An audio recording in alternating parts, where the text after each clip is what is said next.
अस्सलामुअलैकुम प्यारे बच्चों, मैं उम्मीद करती हूँ कि आप सब खैरियत से होंगे।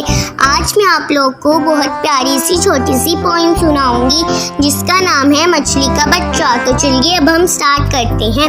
मछली का बच्चा अंडे से निकला, मछली का बच्चा अंडे से निकला, पानी में फिसला अबू ने पकड़ा, पानी में फिसला अबू ने पकड़ा, भैया ने काटा अम्मी ने पकाया, भैया ने काटा अम्मी ने पकाया, सबने मिलकर खाया और बड़ा मजा आया।